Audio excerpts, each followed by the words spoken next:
Is it going there, Bradley? It looks like it's going. Will you click on people really quick?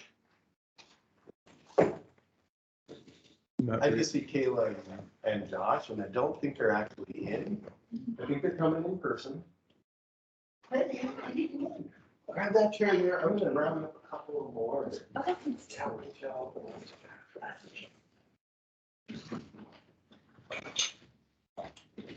How's the baby? It's very good, thank you.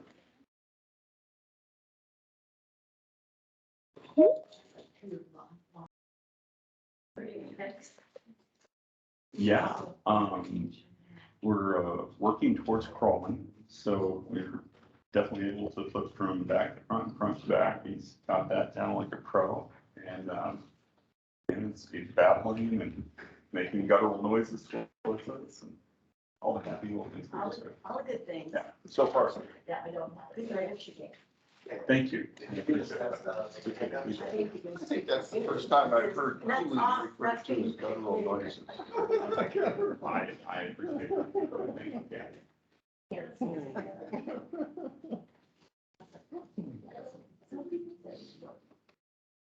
Okay, Travis is in. Travis Great. is in. I know that Commissioner Slotnick was going to join us. I also was chatting with a few of the commissioners, and they've been really slammed on meetings. For everybody's time, I think it's probably good to kick it off. I'll pass it over to Nathan for roll call, and then we'll get it to Christina. And I wouldn't brief this, so. All right, Denver Henderson. Here. Shibu Aarons. Here. Christina Barsky. Susan Favreau. Amber Schaefer. Travis Hoffman. Well, let you in there. Maybe I hope I don't have you muted. I'm here. Oh, great. Can you hear us okay, Travis? Yep. Great. Excellent. Todd Mowbray. Present. Marilyn Ryan. Ryan Darwin. Here. Rebecca Dawson. Catherine Nygaard. Here. Josh Slotnick, who may join us. And are there any other members of the public here that we can get on the record? Just asking folks to identify themselves. I'm Von Dean, Hopkins, Thank you, Von Dean. Cameo Flood.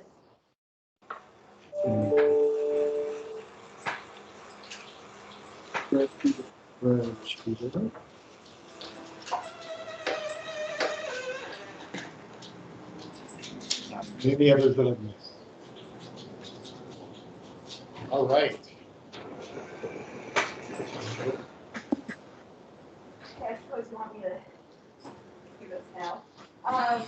So what makes you,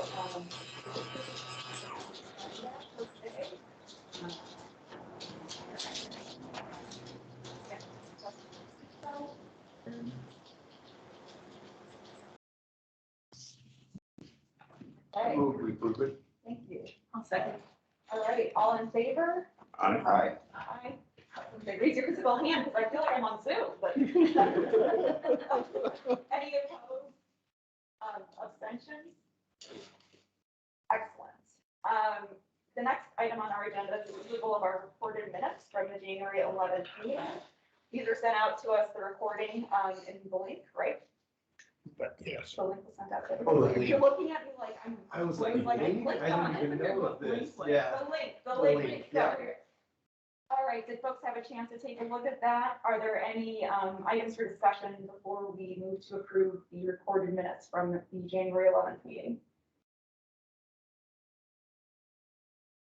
Move to approve. Second. All right, all in favor, say aye. Aye. Opposed? Abstentions? All right. Now we move to public comment for items that are not included on the agenda. You have public comment. It isn't public comment, but could I ask the questions? Could they go around the table and find out who is here and who they represent? What their position is on the committee now, because the size of the committee has changed since I was here last, and I'd just like to know who is doing what. I'm an at-large member. I'm an at-large member and I'm the chair, Christina Barsky. Thank you. Okay. Ryan Darling, Republican representative. Amber Schaefer, member. Are you at large, Amber? Thank you. I'm Sheila Aaron's, I'm at large member. Susan Favreau, at large. Ed Nygaard, at large, alternate. Todd Mowbray, representing the Democratic Central Committee. Now I ask the following question. And what was the determinant for so many at-large members? Is that based on population or how did that come about? So I believe that there was actually a request from the EAC to add in additional at-large members to expand the makeup of the EAC. Why? So I'd have to pull back to the specific meeting minutes to go through each of the different discussions. I know that when we were interviewing candidates, there was a request to get more rural members. There was a request to get members that represented potentially connections with tribal communities, and then also members who were available to help assist with rural outreach, urban and rural both covered. Okay, so was that specific criteria when they were interviewed? So did you put out a request for people that represented a certain area to interview for that position? Is that how they were selected? Yeah, what we did is to help get rural members, we have a community council program for the county of Missoula. And so in the community council program, we requested specifically that if anybody from neighboring communities, getting representatives from the Greeno Potomac area is really important. That we have a good mix across the entirety of the county. And then the commissioners are the ones who go through the interviewing and then the selection process. Okay, thank you. So This is, say then the people that are here as at-large members represent a part of the community that, is there a representative representing the Greeno community? Is that how it turned out? No, it was for an at-large and it was through the commission that they were looking for somebody who was representing more rural communities. So we I just think have we've got- at-large members, but they So don't I'm from, necessarily. I'm from Alberta.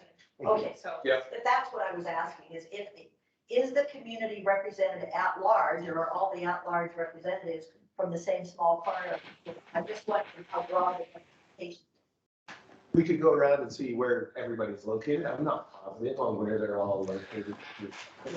Well, I appreciate that, but I just appreciate knowing that you that you're from a different area. That's my question, so thank you very much. I was brought in for the indigenous. Thank you.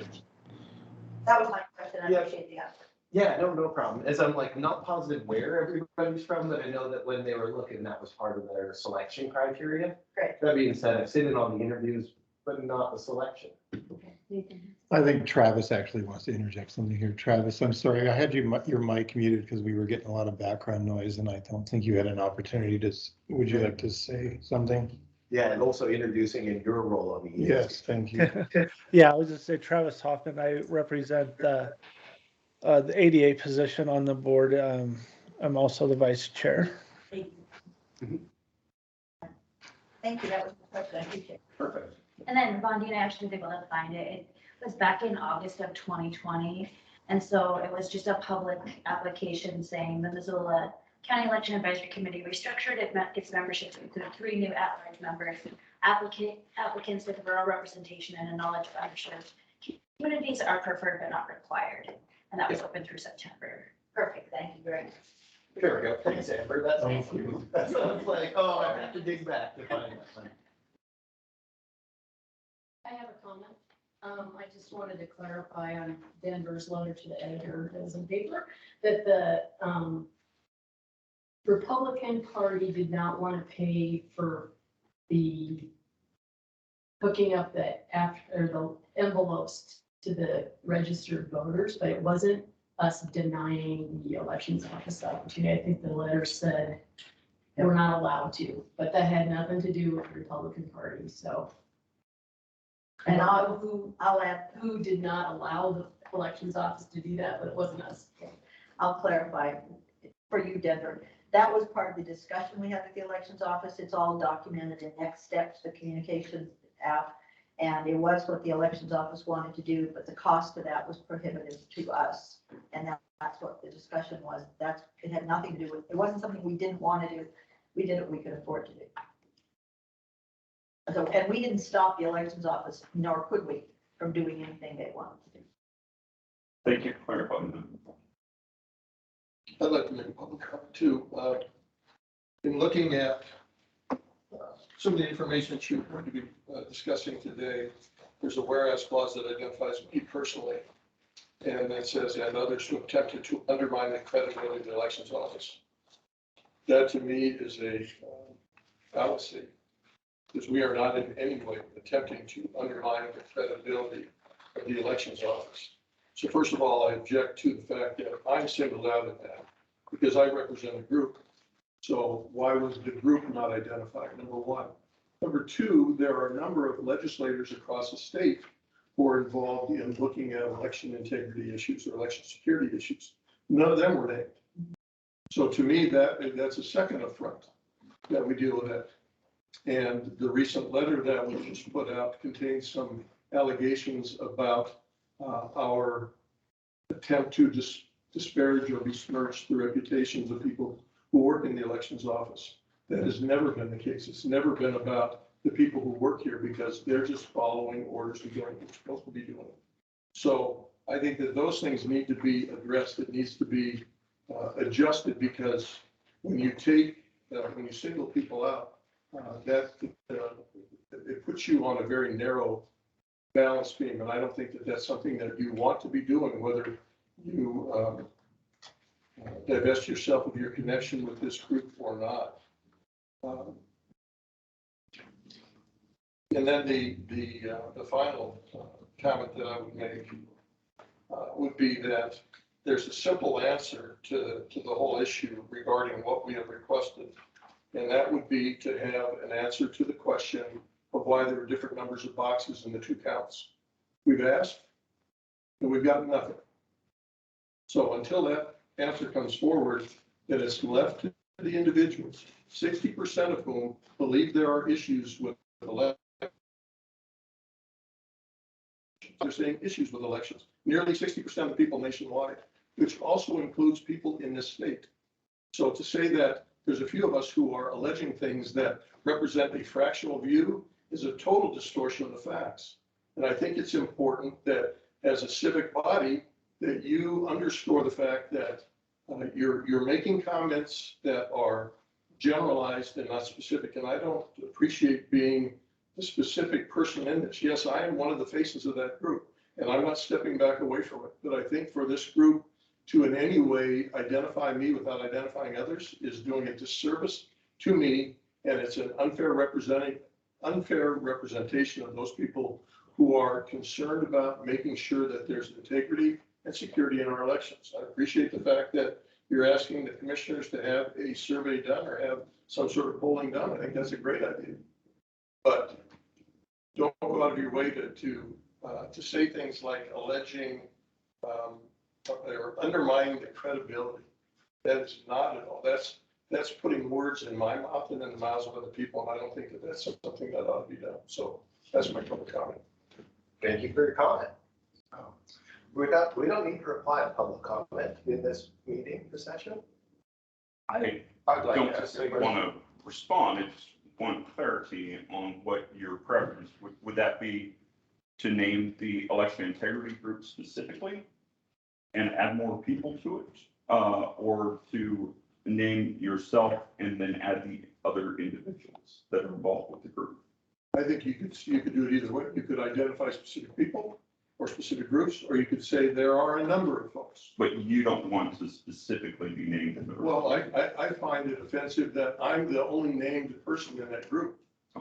That to me is not becoming a group of this nature. I don't think you want to be doing those kind of things. I think that in some ways tarnishes the efforts that you guys are doing, or you guys are behind, because you're trying to assist the commissioners in their work with the election office. And I think that's where it ought to be focused. Recognize.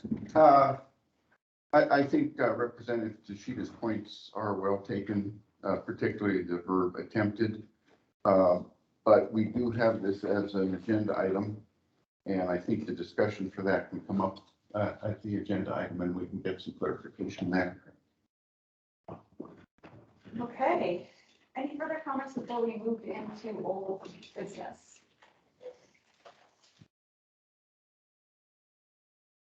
All right, old business. So I have that in my EAC update, also noting that we did interview a student rep. There is a specific position for a University of Montana student member. That University of Montana student member is available to apply through. We had one successful applicant that we interviewed. They'll likely be appointed at the next EAC meeting. I'm sorry, ECC meeting, next Tuesday's administrative meeting. And so that will complete out our board, which is fantastic. The time frame of that ending in January is really tough. And so our terms tend to end in January, right as we have a switchover of people graduating or moving through in and out of campus. And so I'm excited to get somebody on board who met all of the criteria. The next item on our agenda is our election administrator update. At the request of the body, I'm going to be very quick on this. There's a lot to go through about resolutions, so I'm going to run through it pretty quickly. Everybody should have a copy of my bullet points. There's no snazzy PowerPoint. Travis, I don't know that we had sent those out via email ahead of this meeting. Perfect. So Christina's going to send you a quick picture of them. I wanted to go through records requests. We have got an ongoing series of records requests. Missoula County uses the Next Request program. Next Request will track every public records request from January of 2022 moving forward. This is a great tool because it helps us show the number of requests. It helps with a lot of our repeat requests. We've had quite a few of the mirroring requests from different people. We can direct them to request 2-22 so that they're answered in a timely fashion. And it is a fantastic tool if you're interested in the most recent requests that are coming through about elections.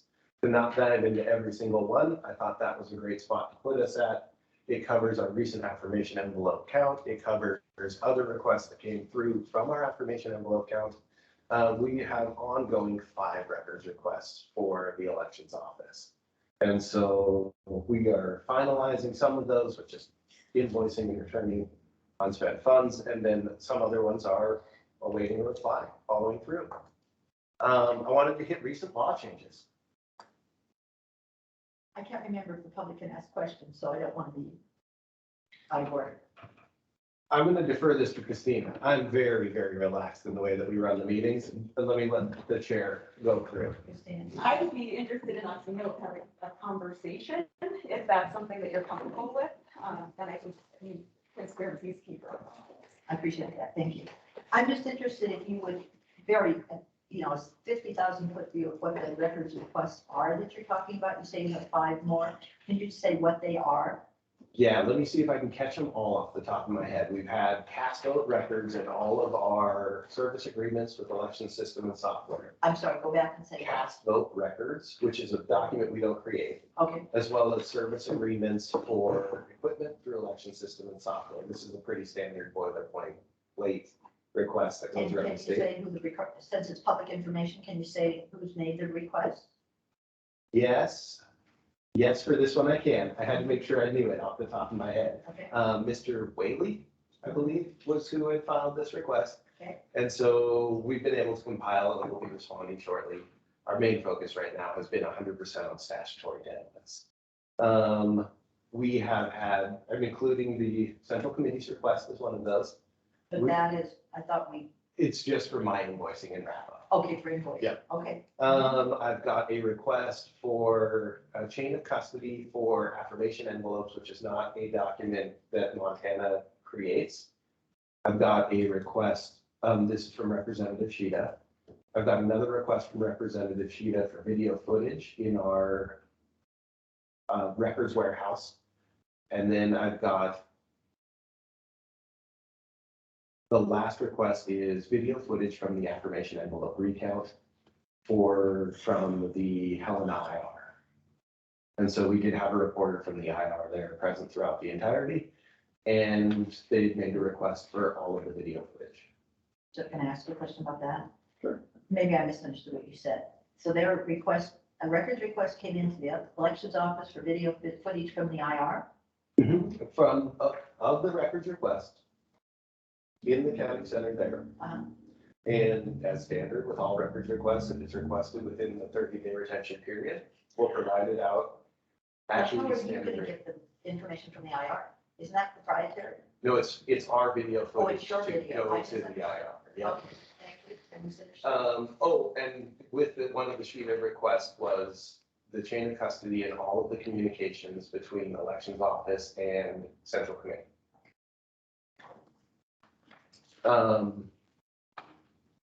Those current requests are all tracked in there online. They get added directly. You can see every response. You can see bills. With all of them, we charge for appropriate hours. We do a very good job of trying to cut that down, noting that, you know, the envelope count request here came out to, haven't finished our numbers, about $2,500, and it was quoted at 14,000 in other counties. So we are working very hard with requesters to keep costs down. You know, there are currently ongoing suits about records requests and charges. And so we want to be good actors, making sure that people can get those records. Law changes. To jump into the recent law changes, those you guys may have been following in the news. There has been a current injunction issued by a district court judge on multiple different election laws, specifically covering same-day voter registration, election ID requirements, as well as also encompassing ballot collection and new administrative rules on election security. All of these we are tracking closely.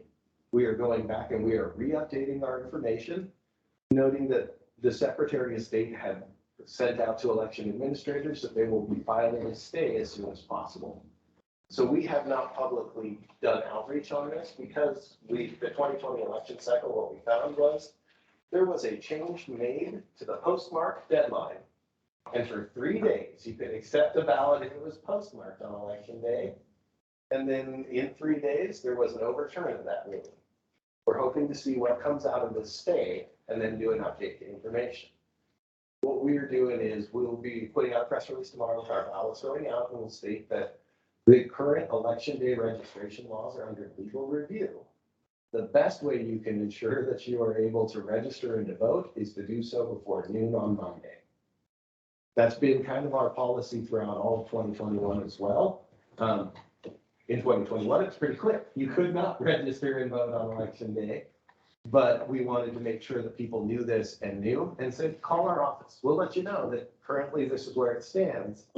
As of today, we have same-day voter registration. Where will that be tomorrow, next week? It's really up in the air. So we're going to encourage people not to wait, to take care of their registration, to make sure they're registered and receive a ballot. And then as we know more and things start to get finalized, we will send out a large-scale press release and start an educational campaign. Speaking of educational campaigns, on our election integrity website page, we have published 4 videos.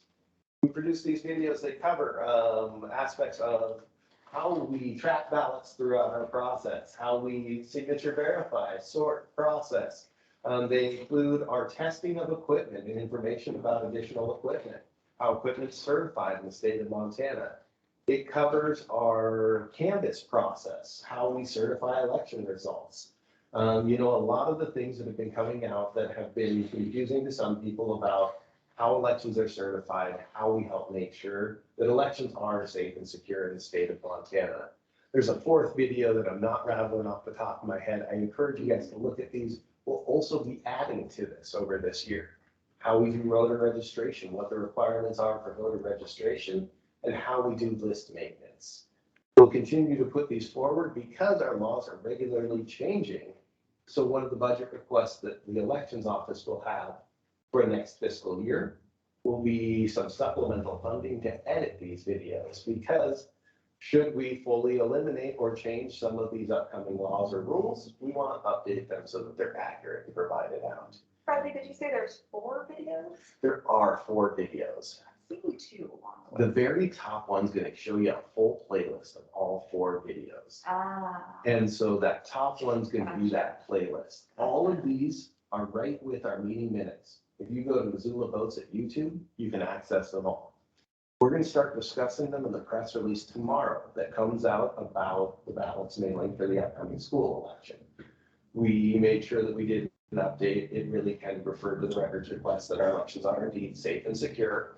And then we'll also be following up after our close of registration with their ballot mail. This is where they're due.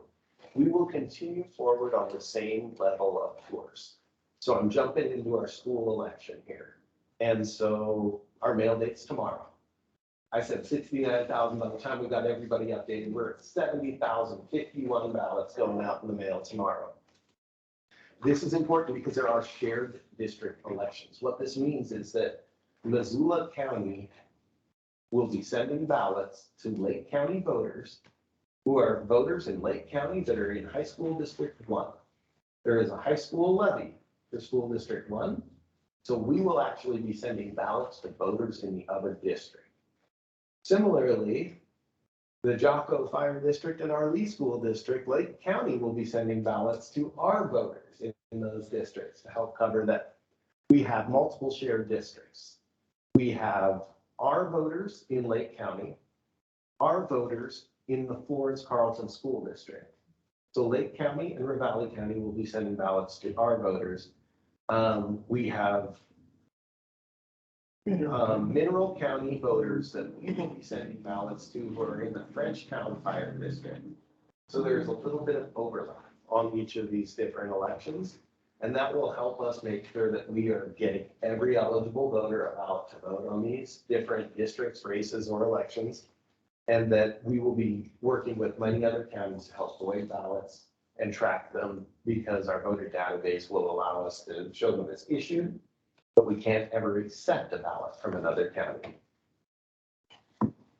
I don't come all the time. Are all the ballots posted by date this time? Every ballot sent by Missoula County will be postage paid. Return postage? Yep, return postage paid, yep. Also in addition to this, there is a Missoula Aging Services levy on every Missoula County ballot. So we've got some Frenchtown Fire District voters that don't get to, I'm sorry. Missoula Aging Services is on the primary. This is me running pretty slow here.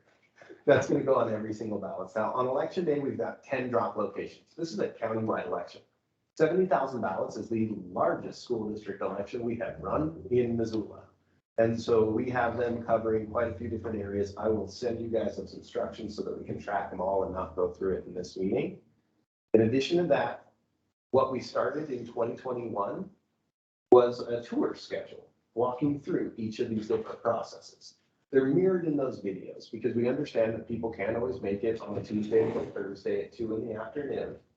So the same information you gained by coming to those tours will be available through the videos, but we'll also be advertising and sending out invites to every elected official to come and attend the tour schedule in the week before the election that walks you through how we process ballots, how we track them, how we count them, how we do provisionals, how we canvass our election.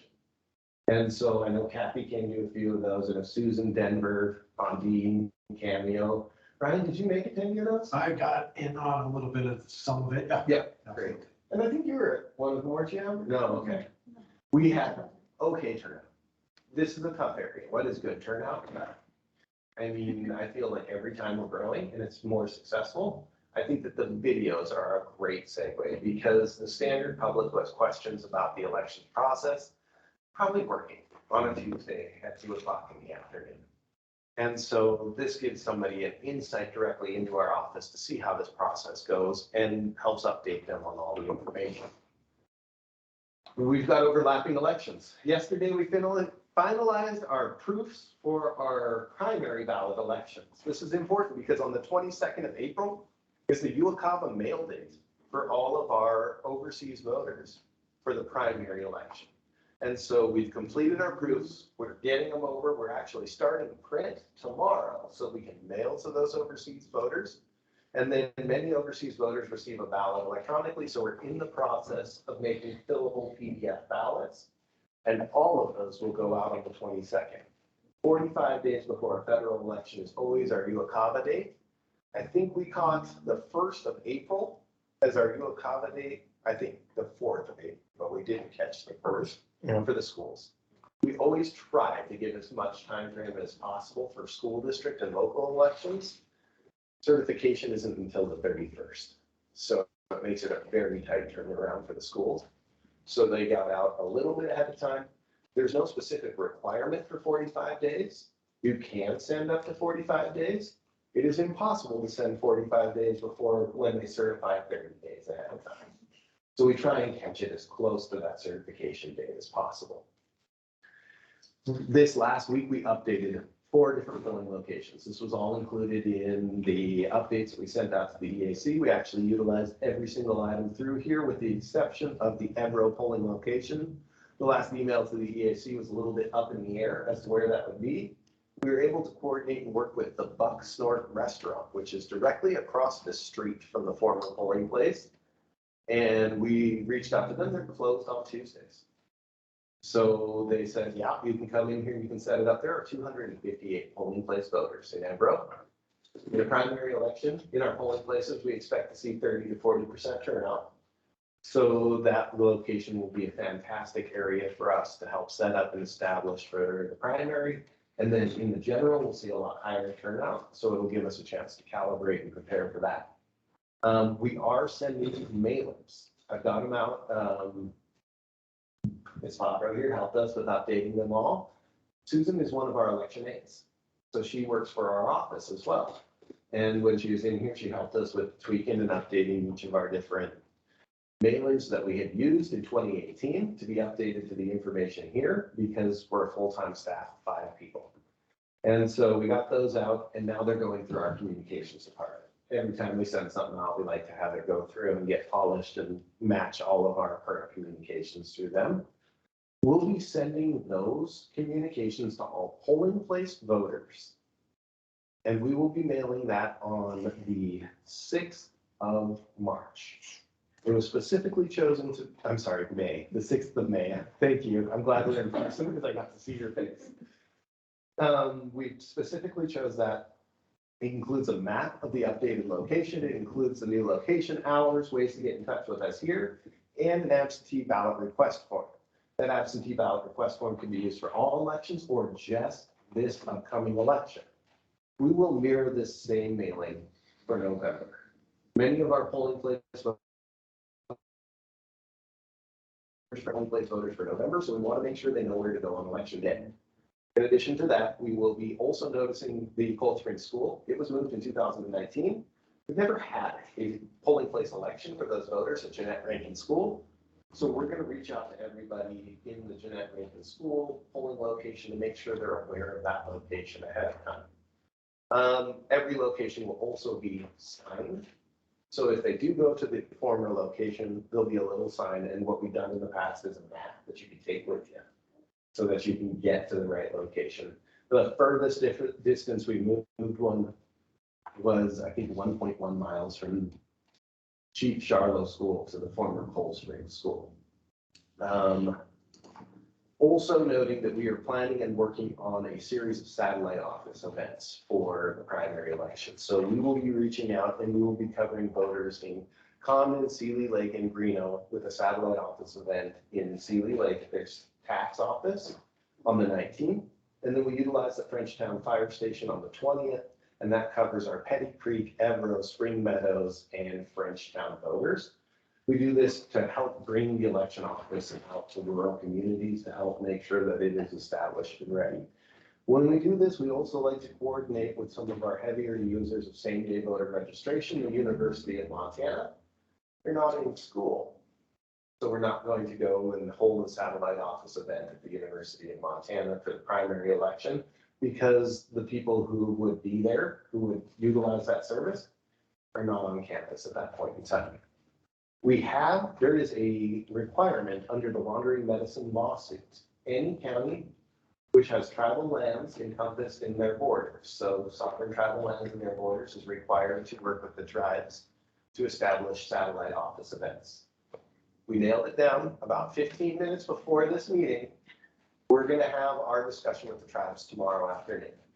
The request was for 6 days of service, matching the hours at the elections office located at the Grey Wolf Peak Casino. We had concerns around the casino being a satellite office event location. We also have run services at the University of Montana, which has 20,000 enrolled students. for 6 hours on one day.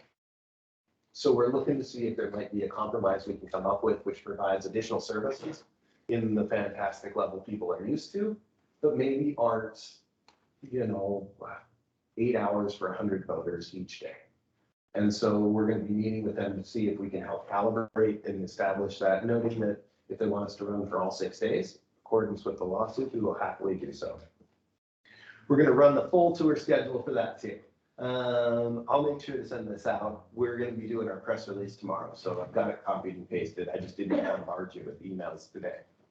I have a question, I'm sorry, before we move on. You bet. About having it at Grey Wolf. There was a concern before about having it at the Bucksmart because there was service of alcohol. Is that an issue then too with the casino? That's exactly. Is that what's gonna be negotiated somewhat? That's what we're gonna discuss, is that we have a concern specifically around this. It is forbidden on election day to provide alcohol, tobacco, food, or drink of anything of monetary value by anybody who's volunteered, served on a campaign, or related to somebody. And so with everybody in the casino, we were cautious about how we would meet that. And it's in a building in which an election is being held. So if somebody's coming in and getting a ballot and voting it, there is a potential argument that that is a building in which an election is being held. We're getting into some minutia of the law that I let the county attorney and other lawyers deal with. We wanted to address that concern. We had come up and sent a letter in December of 2020 that stated that we would love to reach out. We had 750 people in the entire Evero precinct, which there's a portion of that is tribal lands. We requested a list of tribal voters to help narrow down who we would be providing services to. And unfortunately, they never received that communication. So we followed back up in January, I believe it was. And they had sent us a letter. We replied back, made sure that they saw all of our communication. And then we've been working on scheduling a meeting to discuss and see where. We've got some creative ideas that we're looking at coming up with, but we really need to nail down who, where, what locations. The wandering medicine lawsuit has very specific requirements. Those are that the location must be furnished by the tribe, must be ADA accessible, must be hardwired internet, and must have secured storage for ballots available. The casino meets those. That was what we had put in our letter, but it offers new concerns around electioneering and other potential concerns. And so we're hoping to come up with a new idea. One of the things we could look at was potentially utilizing our Office of Emergency Management trailer to come up there. I don't know that we could provide 6 days of that. This time frame is at the end of flooding season and the beginning of fire season. So to utilize an Office of Emergency Management trailer, which the county owns, was something we had looked at. Also, we've been in discussion with the tribes. They have bought a trailer. There are, in the Confederated Tribes, I think there are 3 or 4 counties, including Missoula. I think there's a chunk of Mineral, Lake, Missoula, and a little bit of Sanders that are all included in tribal lands. I would struggle with the best way to put that. Tribal lands are, yeah. Okay. And so I think they were going to utilize their trailer for many of these other places, which have much denser population of tribal members in them, where we're looking at, it's about a mile stretch in Missoula County from South Portugal north to the edge of the county line, and any voters that may be served in there. So we're excited to get to meet. We've got all of the people together for tomorrow afternoon, and then we'll start that conversation of, hey, we need to be on the phone with the decision maker so that we can say, where do we go from here? We've been working closely with Senator Moore Show from the tribes to help establish and get that connection going. And we've had some assistance from our county commissioners in getting everything slated, because we are well into our prep for the June election. So if we're going to have it there, we need to know. Part of this was that they would help provide staffing. We hired staff a couple of weeks ago. And so we're far behind, but this is going to be a great meeting to get us connected with the people to communicate with in the future. And the Bucksmart's closed on Yeah. Tuesday. Yeah, and since the buck store is closed, there will be no. Yeah, that was clear. Yeah. That was clear. I was just saying that was one of the barriers with that location. Oh, that was my big It concern. wasn't clear how that was going to be resolved at this location. Yeah, and so how does that get resolved at the other location? I don't know. And that's what we'll hopefully be digging into tomorrow, noting that if we can bring out and advertise, if you advertise well, a 6-day event has served, what, was it almost 700 people at the university? A 6-hour event. 6 hours. Sorry, not not a days. 6-day Yeah. event. 6 hour. And so, if we can catch a time where ballots can be issued. When we started these discussions, same-day registration is not an option. We can catch a time where ballots can be issued in the satellite office and we can work hard to advertise it. I think we can provide a commensurate level of service in a shorter time frame. Student rep, okay. Here's the big one. An EAC joint op-ed. This request comes up regularly from various members of the EAC. We would like to put out something publicly as the EAC that states voters should feel confident in this process. Specifically, the EAC is tasked with increasing voter turnout as part of its mission statement. As we've been going through our recent records requests, many other questions, we've had two different things. We surveyed voters in 2020 and 94% felt confident in our process. We now hear that, 1 out of 6 or 1 out of 6 out of 10 people don't feel totally confident in the process. We think that Missoula County can buck that trend very clearly as we reach out and we survey people. One of the things that we can do as EAC is work to help people feel confident in the elections process and feel good about voting. This is something that I have been working with the commission on. You've seen me many times walk you guys back from the specific request and state, we'd really like this to be an advisory area. At this point in time, after multiple requests, confusion from the public, people disagreeing about simple areas, it might be a very beneficial point to take the talking points that we had emailed out to the EAC, work and draft a letter, adding anything that you guys feel is missing as members of the EAC. We can send that back to the county, and then we can make sure that that matches our communications department and the commissioner's statement. And then we can kind of send it back to be either sent out by the committee or our communications department is excellent at this. I don't want to take things off of your plate, but I want to offer assistance and support.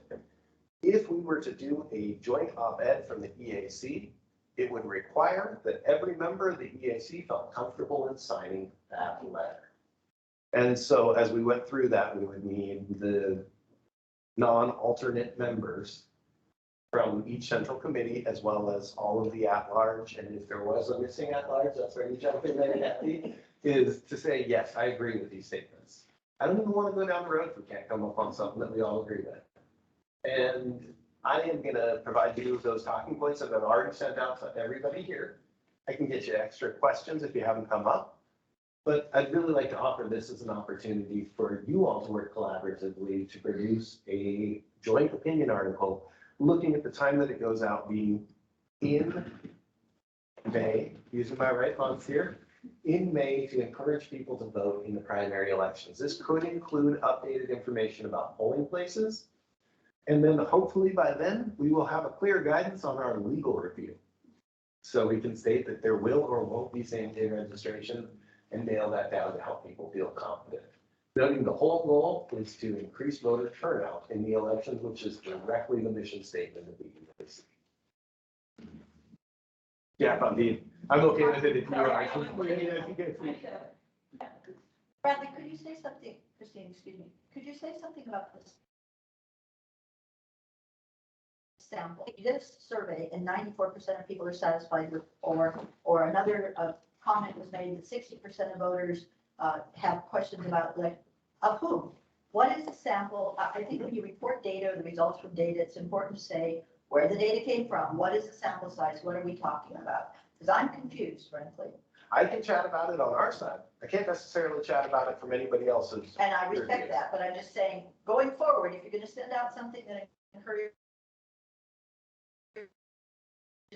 let's give them accurate data. Because that'd be the first thing I'd say is, what are we talking about? Did you survey, the kids around the corner, or what is the sample? What are we talking So about? this was a partnership with Big Sky Polls, Okay. the Department of the Masters in Public Administration. Just stop me if I'm wrong. Christina actually works with the Masters in Public Administration and does research. So what this was a partnership with Big Sky Polls. We conducted a survey of Missoula County voters. So utilizing the list of Missoula County voters, I believe the sample size was around 600 completed surveys. 698. 698. And that gave us a standard deviation. This is data. This is true, accurate data. I think the standard deviation on that was 95. Yeah, it's plus or minus Plus or minus 4. 4 or 5%, yeah. And so we were able to get data, research, review, and some of that data did have to be condensed. You know, if we're asking somebody in the Everett polling place about their information, there's not as many voters in there. So we had to condense that to protect secrecy of people answering those questions. But, you know, all of this is available up on our website in our documentation. And you can see that surveys both from 2015 and this mirroring survey from 2020. And this tags in a little bit, and I'll shut up very shortly here so that we can go on the other business about surveying voters now.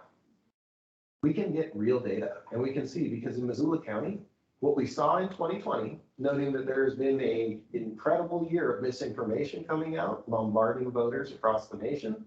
And so what we're seeing is that they were extremely confident. Where do they sit now? And this could be an excellent opportunity for the elections office to figure out areas to improve. We utilized this to help ask voters in 2020 what services they wanted.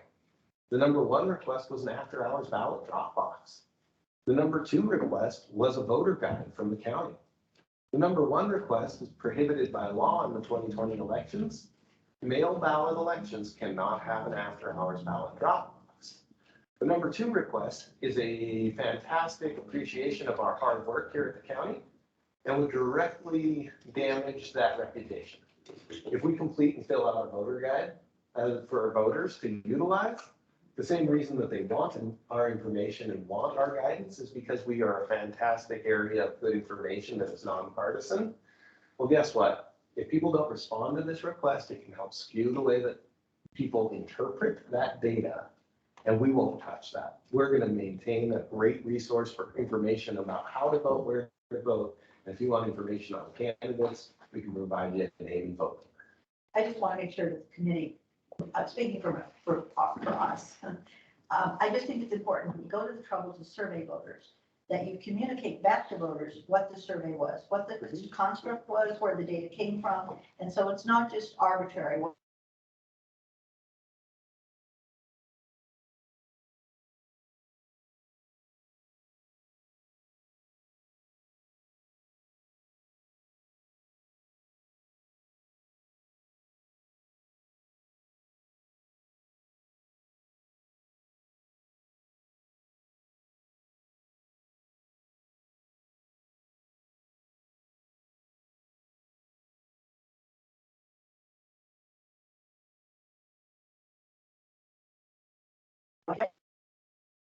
Reaching out and asking others how they're doing.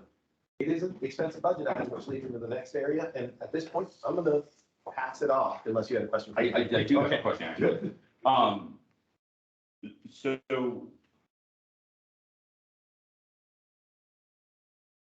I'm sorry, I just lost the point that I was getting at. So there's a on the topic of the joint audit, I think it's a good idea. I don't think that there's any reason not to do it. I would mention, though, a concern that there's a theory called the, I think it's called the persuasion paradox, that basically the more that a government entity tries to communicate a certain point or message to the public, many voters will resist that and will find reasons to not accept it. I think that one of the best ways that we as a community can refute this idea of attacks on election integrity and the allegations that elections are not run accurately or fairly is for non-traditional organizations and partners to help be that message. And Bondi, I'm glad you're here. You asked really good questions and bring really good points. I would encourage you to be more vocal in public about your support for elections. Because I think that you are working in good faith to try and clear up these allegations and this misunderstanding. But if that happens only internally, I'm concerned that the rest of public is not hearing that. So I'm happy to have that discussion with you, Denver. Maybe we can do that after the meeting. Sure. Thank you.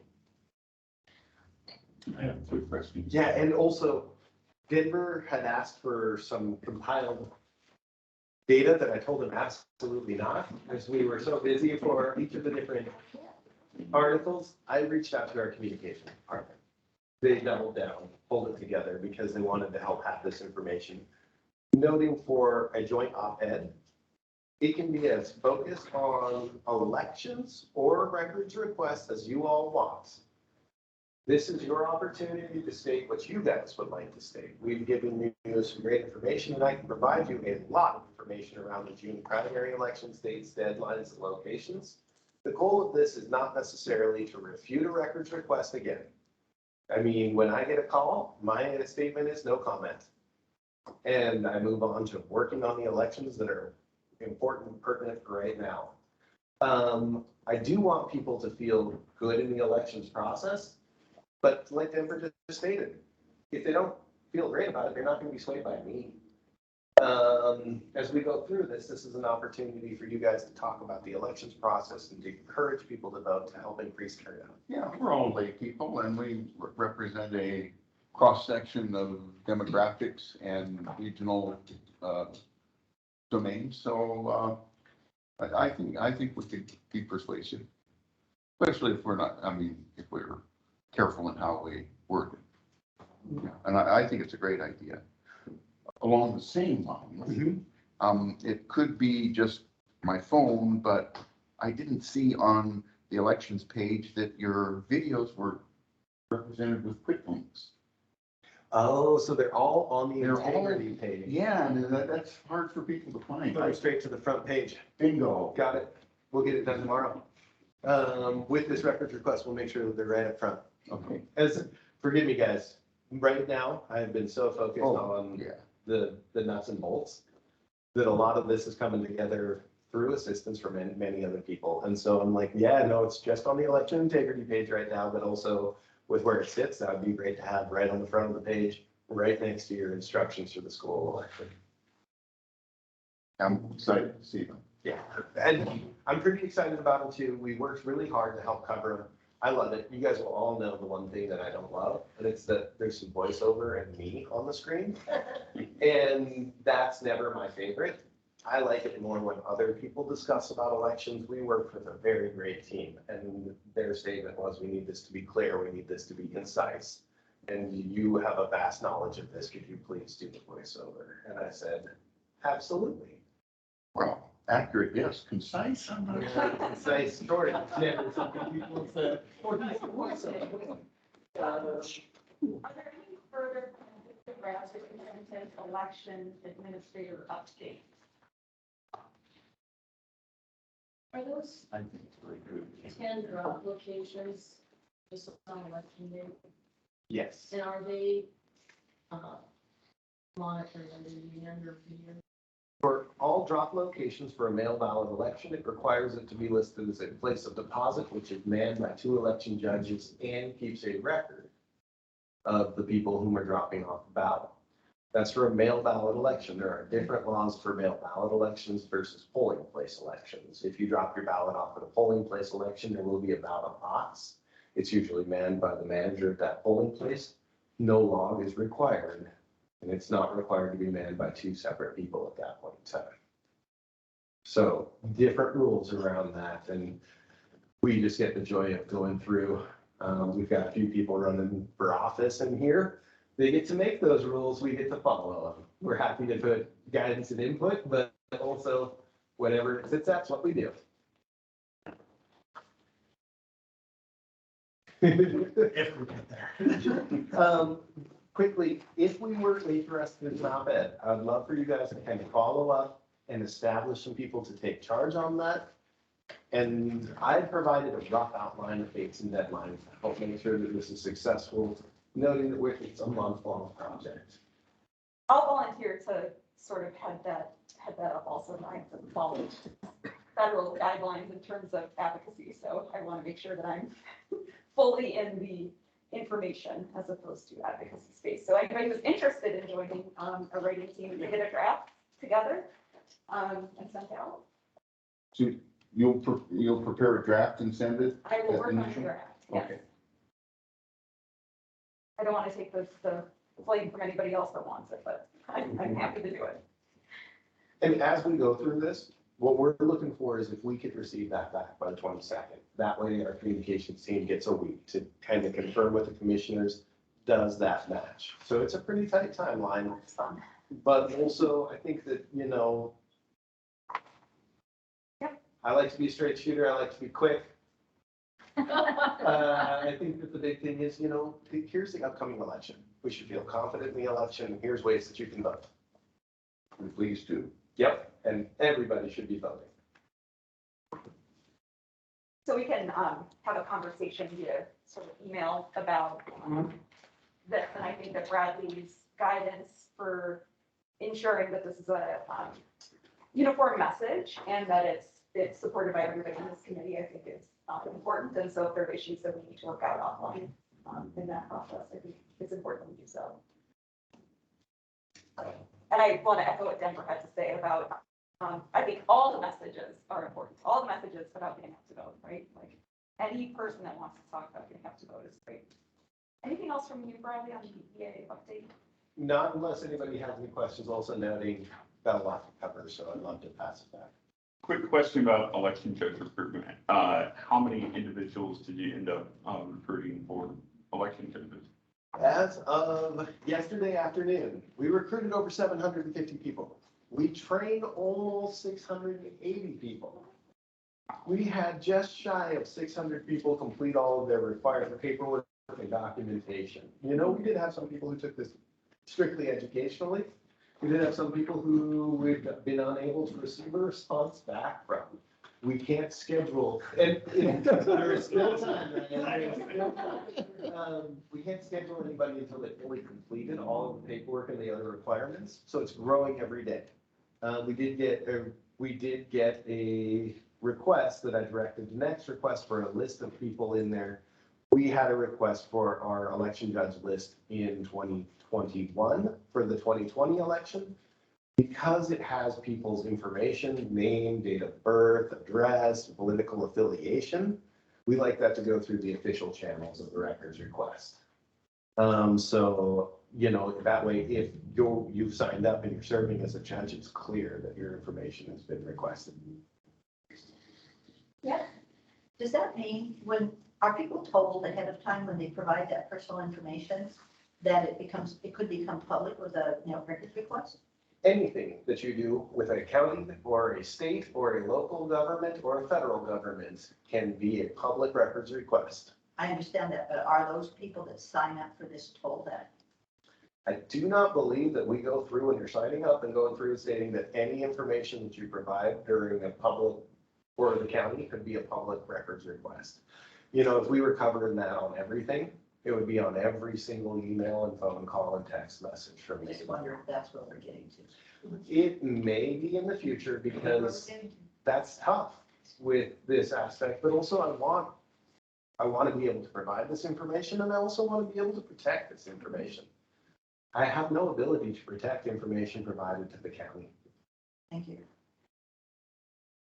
And there are some areas where I do. If it's available through a public records request, we will provide it as required by law.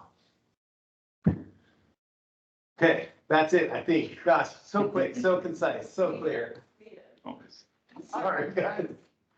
Well, that's a lot of updates, a lot to go. I did keep it to one page.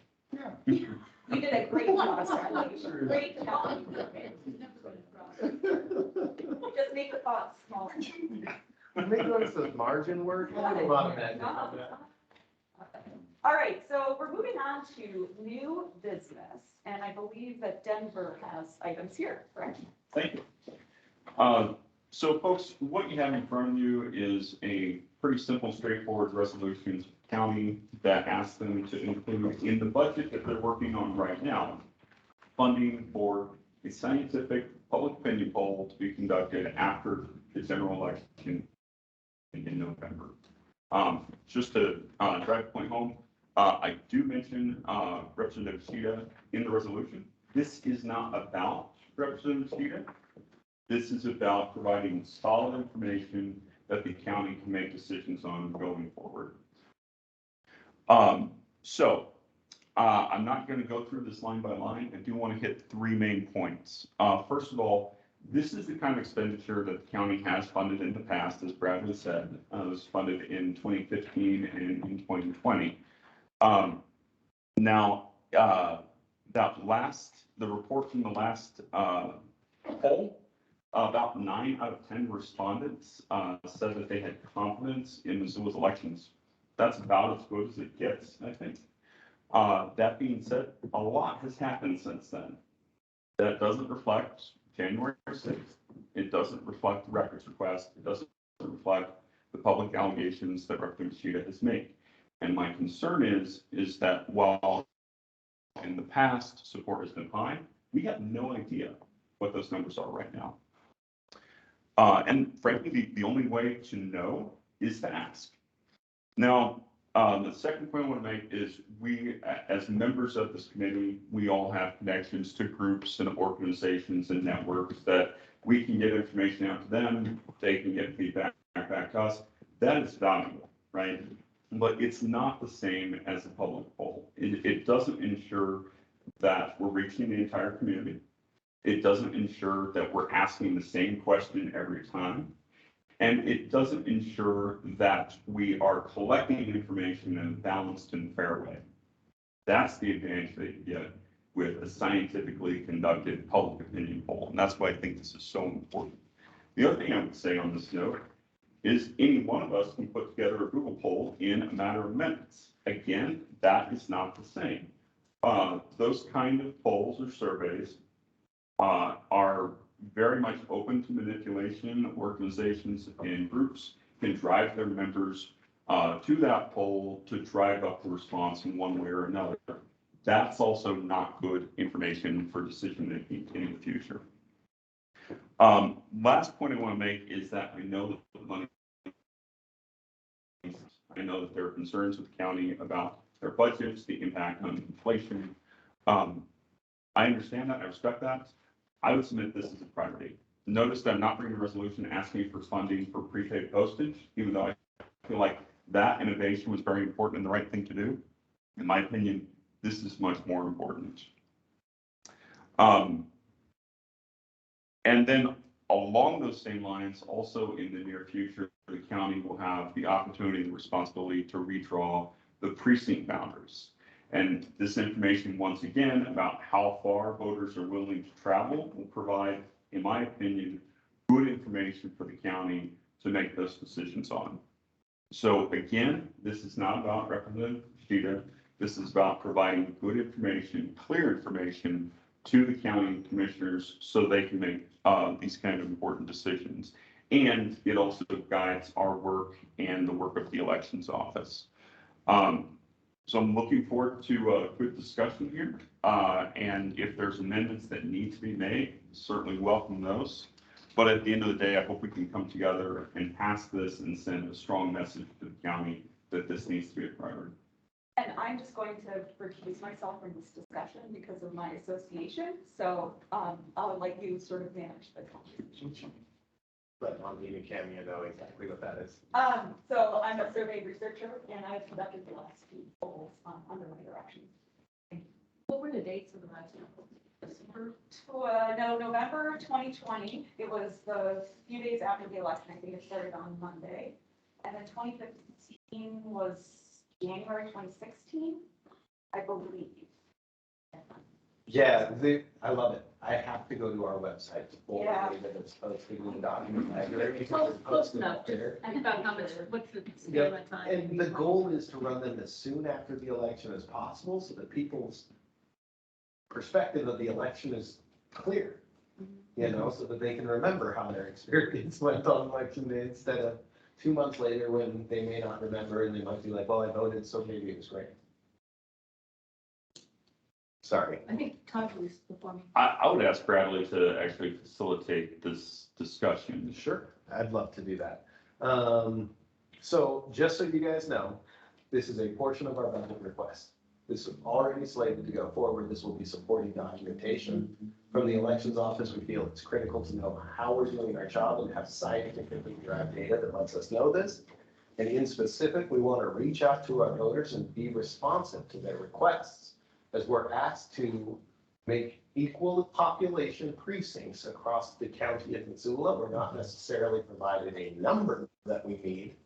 This would be an opportunity for us to look at our polling locations and our precincts and then balance them based off the population within the confines of the House district redistricting so that we can have balanced precincts.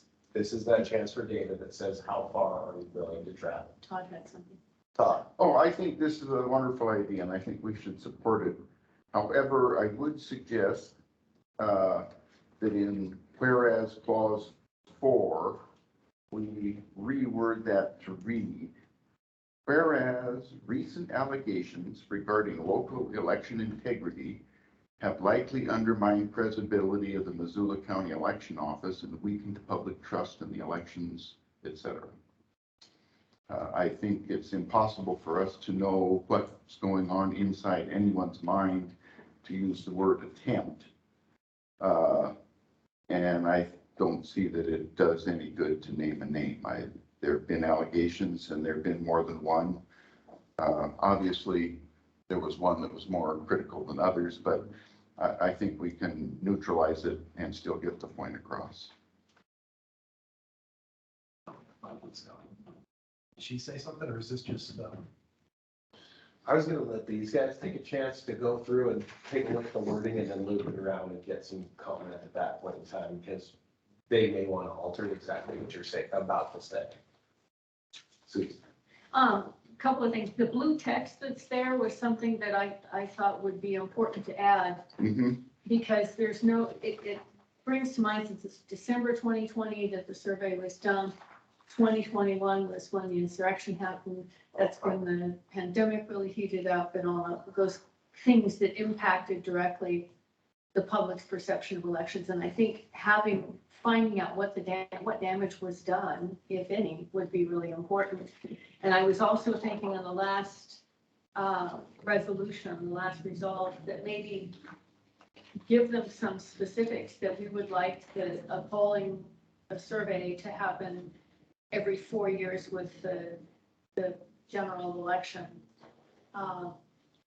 That way they can see where we are. The other thing is I talked to Bobby Day and got the name of somebody with the county who does something with grants, and I don't know what it is, but grant funding might be a really good way to help give some relief to the county budget and still get the survey done.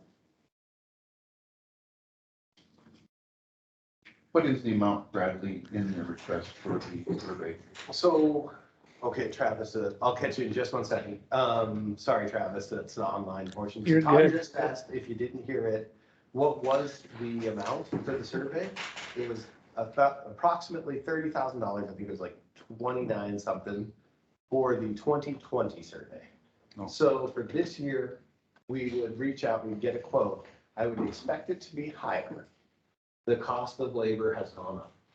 And so I would expect it to be slightly higher for this year because you have to pay enough people to be on the phones to get that sample size to the point where it can produce good data. And so that's just call until you get enough full respondents all the way through the survey. And so it's a big push. It would be a very big item. I would be looking at, I want to get that data. We started that conversation via email. I think $35,000 to $40,000.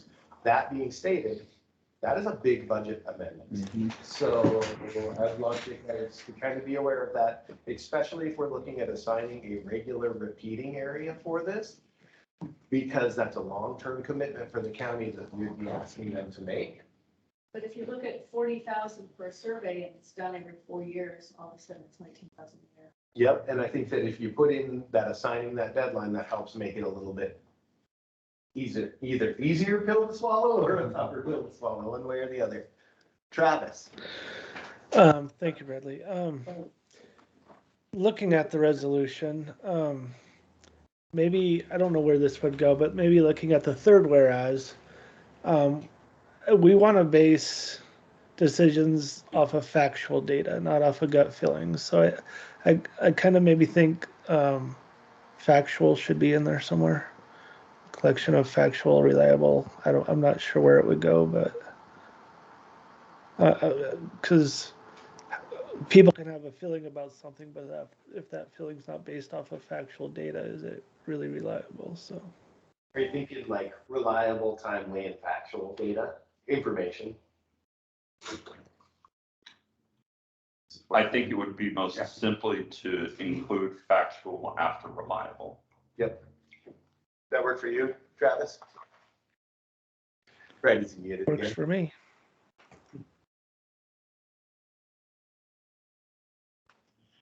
I'm just taking these notes down here and I'll hand them off to somebody. This is not a process that I do. A resolution from the EAC is fully brought by the EAC members and it comes through here. I am just trying to step in because Christina had stepped out and Denver had asked me to run round robin, which I think you got a question. Not a question, just a comment. So all the amendments that have been suggested so far, I think are friendly amendments and be happy to support. One thing that I would note is the date of the last poll in the resolution stated as December 2020. That was my understanding. If it was November, then we need. Let's pull that up and catch that exact date. There's a couple of these that I want to double check and reconfirm. Confidence level of percentage being exactly right. Yeah, because you thought 94. Yeah, I was thinking 94 and it's a little funky to not be looking right at it, no. And then the date, the exact dates that it was run.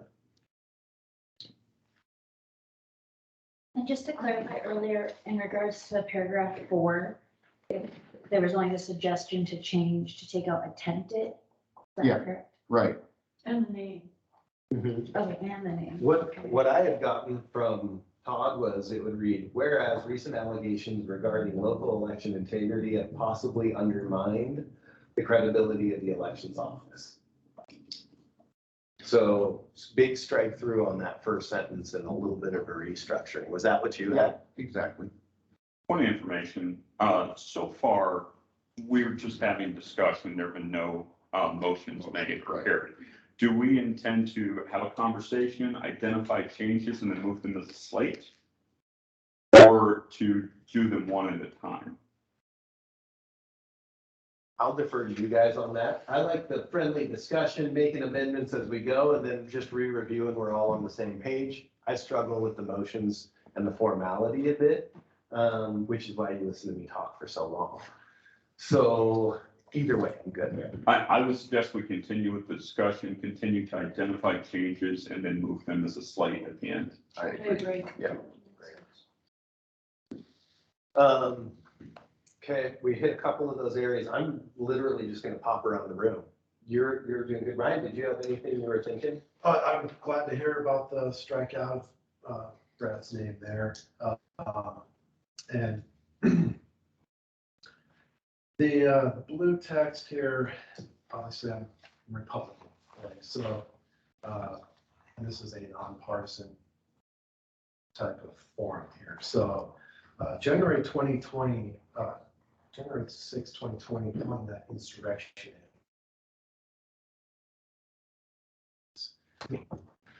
To me, I would like to, everybody's gonna have on both sides of the political spectrum gonna have. What do you call it? I would just say the historical. That's what. How about the events of January 6th? I did not insurrect anything.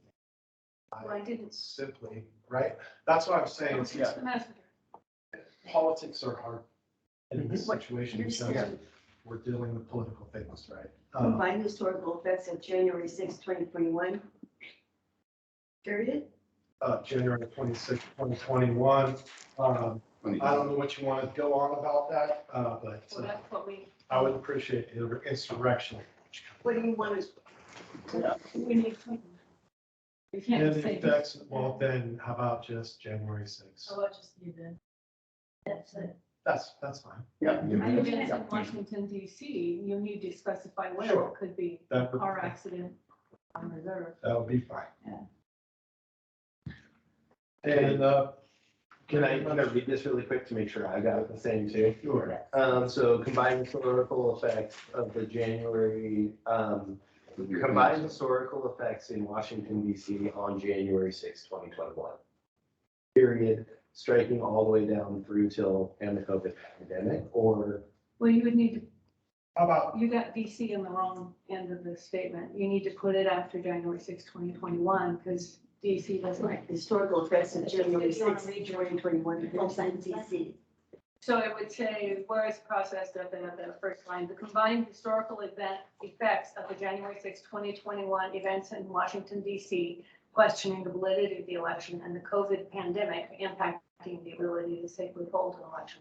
On and on. Would that work for you? I don't like the word effect. I think it could just say the combined historical events of in Washington DC on January 6, 2020, and then just even those parentheses, I don't think No, even. But it's the effect of the events. Yeah. right, how about, since the event in January, in Washington DC, January 6, 2021, have resulted in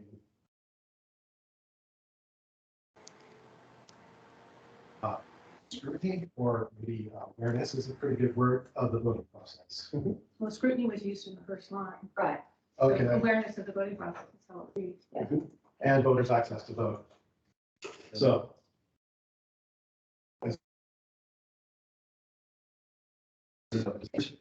what I think you got here. Because combined historical events in Washington DC on January 6, 2021. That's, you got it backwards. So the COVID pandemic wasn't just in DC. So you need to No. put But you say. combined historical events of the January 6, 2021 events in DC And the COVID and the pandemic. COVID pandemic. Okay, And that's. shoot that out to us and we'll catch. If it works for you. sure, spent that, somebody's better. But you want to pull questioning the validity of our election and insurrection. That's the language you want to strike. Yes, please. There we go. That one I can handle. We can nail down the semantics on what goes in which area there. Thank you. That is part of the slate of items. Yes, so I would absolutely accept that, because the purpose of this is not about debating what happened on January 6th, what you call it. The purpose is we need good information in order to make good decisions down the line. And I think that we're all on board with that. Right, and people's opinions were changed or affected, impacted on January 6th. And that's the point I was trying to make, because there are two types of events that happen, both of them affecting voting impressions. As Bradley last read it, I would absolutely accept that. Okay. And I've got a little bit, we can come back to that and nail that down, noting the budget review is going to take place in Oh, can we July. read what Travis just? Oh, Travis, did you text something up there? Thank you. Yeah, he has a sentence Yeah. revision. And thank you so much, as I'm not looking at the screen directly, so I missed it entirely. Well, Can you I read that? cannot read that.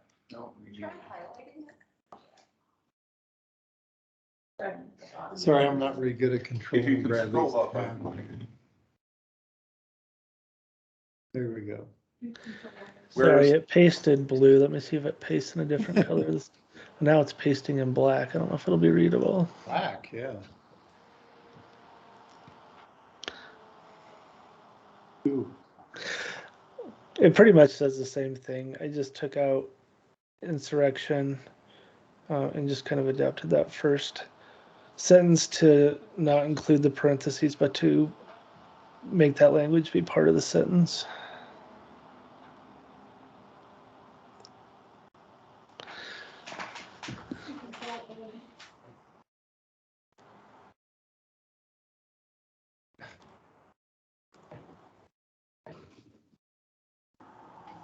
Can you copy and throw it into Word there on the screen?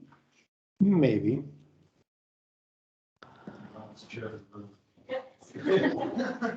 This is like all the hand-me-downs, and I'm sitting in the plastic chair here, like the good stuff's next door. Also, if we're gonna continue in here or in person, we may try and schedule them next door when we have more room and don't have to wheel this giant TV across the parking lot. Yeah, that's all I need. So like, but still, I can imagine. Oh, okay. So center gravity.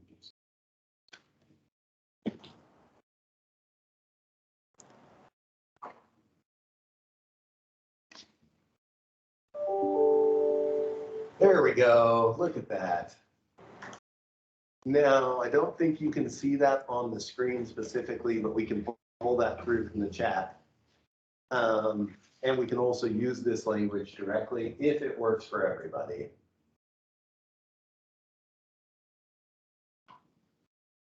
I'm fine with that. Yeah, that looks good.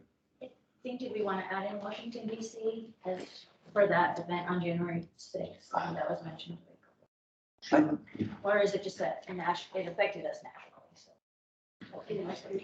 I know people get it. I think we know. Yeah, I was like, this resolution will be included as part of a budget request in the county budget document. So it's not gonna be like widely circulated or out there nationally. I mean, this will be supported, my request, as included documentation from the EAC. Nobody's gonna see. The budget meetings get pretty good review. So however, I don't think they're gonna dig into details into the language inside this resolution. So, I mean, I don't want to guide you guys down the wrong road. Make it something you're comfortable with, but also know that this is not something we will be posting to our website and sharing out through our social media. This is part of our budget request process. So, or can we continue around? Yeah, absolutely. Okay. So Ryan, I think we got yours. Does that look pretty good to everybody up there to cover your request specifically, Ryan, Yeah, yes. at this point? So when you want to paragraph 4, the one that we kind of rewrote, can someone reread what we have settled on? You bet. What I got was, whereas recent allegations regarding local election integrity have possibly undermined the credibility of the elections office and weakened public trust, and then it continues on. I just don't really like that whole, like, starting from recent allegations made by and others attempted to undermine the credibility. Because I do hear what Brad was trying to say, in that's a like a skewed viewpoint, I would say. From their viewpoint, I feel like maybe they're trying to ensure the integrity of the office, we're already applying that they're accusatory in that wording, so I don't know. Whereas, I don't know how to word it, but whereas recent inquiries of the elections office have been made to ensure the integrity of the office. I don't know how to say that, but I had it like 5 minutes ago. It's a question that's on me, I actually have the information. Do you know if they have actually gone through the effort of filing the paperwork and incorporating the Montana Election Integrity Project? I wasn't sure how official that organization was. Can I say 2 things? You gave her a mic. Yeah. I know nothing about them. Okay. I've said this repeatedly, the Republican Party, Missoula County Republican Party was not involved in any of that. I don't know what the structure is, what they did, I have no idea, so I can't answer that question. But I want to give you some other information. From a psychological perspective, when you tell people what you don't want them to think about, guess what they think about? Is the fact that what you're doing is you're reminding people way after this that there still are questions about voter integrity. And I wonder if that's necessary. If you want to get beyond what we've all been struggling with for the last 2 years, why don't we get beyond it? Why don't we, I'm a fiscal conservative. Republicans are fiscal conservatives. I don't believe in spending money unnecessarily. Having said that, I'm a fan of polling and data and things like that. I think there are ways to gather information. But I wonder if you should take a step back and think about what you're really trying to do. If you're really trying to find out how to improve elections, then write a resolution that says you want to improve what happened at the last election. But I don't think you serve yourselves or the community by continuing to remind people that you're reminding them that there are still allegations, because I'm hoping eventually there aren't allegations of voter fraud. Let's move forward. Let's talk about what's happening at the current election. But the survey could accomplish. That's the issue. No, but what I'm saying is, if you tell people that there have been allegations, all you do is tell those people that are filling out the survey that you're still concerned about whether or not people believe that you're doing a good job. But this is just going to. But it doesn't matter. I'm just saying, from a polling perspective, I think you're putting all this data in there that I don't think you need. I think you either believe you're doing a good job, or you're gonna continue to be down and muck in the mire of allegations. I just want to ask what needs Yep. to be improved from the last election, because allegations are just that, allegations. Unless they're based on fact, they constitute nothing more than allegations. Perfect. Yep, I saw you up there, Travis. And so Von D's comment is really dark. Now, this would not establish any of the questions for the survey. This is part of the supporting resolution for a budget purpose. When I have been in discussions at the county level, because this is going to be a budget request and this will be a supporting resolution, we want to know how voters feel about their elections.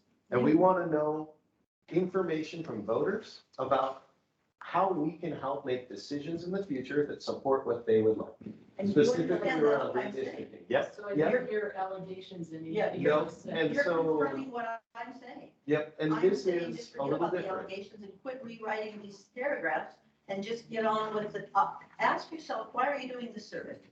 What is your objective? Mhm. And when you know what the objective is, then you'll know what the content needs to be. And I don't think it needs to be what you're wordsmithing today. But right now we need to get the funds in order to. Yeah, but you don't need that. No, I think clarifying, this is too wordy, we're getting, like, we need to be Exactly. succinct and to your point, and this really is gonna be just reviewed in a budget meeting that will be quickly, probably decided here on. The amount of time I have to present is about what I just said, to explain what that process is. And then this will be supporting documentation that's provided with it. And it is up to the EAC with whatever Denver's presented a resolution. We're looking at a slate of amendments to it, whatever Denver would like on this resolution, and we'll vote whether or not we want to proceed forward with this as supporting documentation for a budget request. Denver, sorry. So here's some substitute language, because again, this really is not about representation, right? And I'm fine taking them out of this entirely, as long as we can get everyone on the same page, right? So with that in mind, I would suggest that we strike everything from made to the word the. So then it would then read, whereas recent allegations have challenged the credibility of elections office, et cetera, et cetera. Doing so would take out any individual parties, but would acknowledge the reality that we're all living in, that there have been challenges both on a local and a national level that have caused people to question the integrity and accuracy of elections.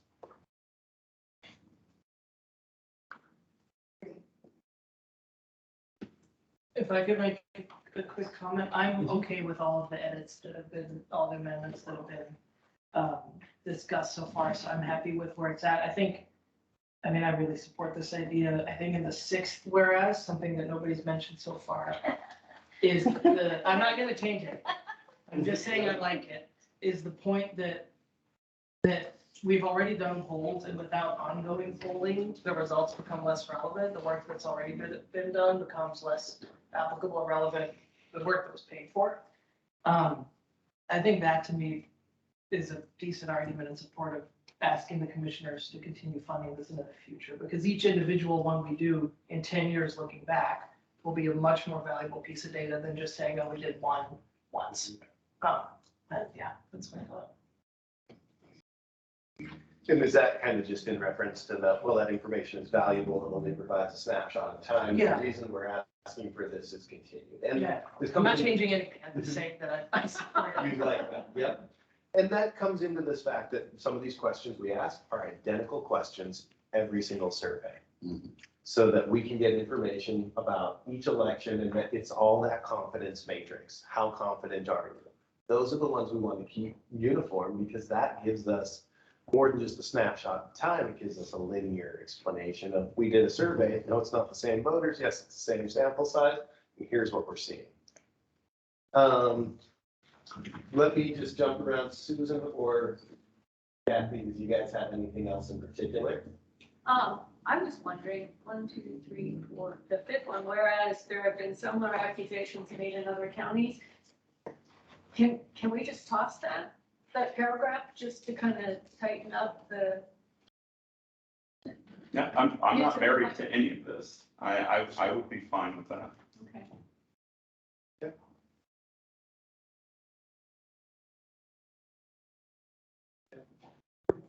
Todd? Yeah, when's our next meeting? Seriously? Shoot. July 12th. Before the, It's on the agenda, thank goodness, it's July 12th. oh, but that's after you would submit your budget. It would be submitted, but it would definitely not be approved. So what I'm wondering is, can this get rewritten? Are we gonna try to rewrite it today? Or now that we've discussed it, would Denver rewrite it based on the discussions here, or somebody else rewrite it and then we approve it at the next meeting? That's kind of up to you guys. I think Denver wanted to get a vote on it today. Sorry, Bradley. Go ahead. I really think that, again, we can make whatever amendments we need to get everyone on the same page, as long as it forces the basic idea. But in order to have this really considered, I think that we need to get it passed to the commissioners early in their budget process. So I would ask us to reach that resolution today and vote on it. Okay. One other question, do you think it would be important in the let it be resolved and the second be resolved that the frequency be defined or at least suggested? Can I speak to that? Yeah. Thanks. So I really struggled with this because I wanted to provide something was specific enough that gave the commissioners a real idea of what we were asking for. At the same time, I don't necessarily want to pigeonhole them in, and suggesting once every 2 years is just a lot more cost as opposed to 4, right?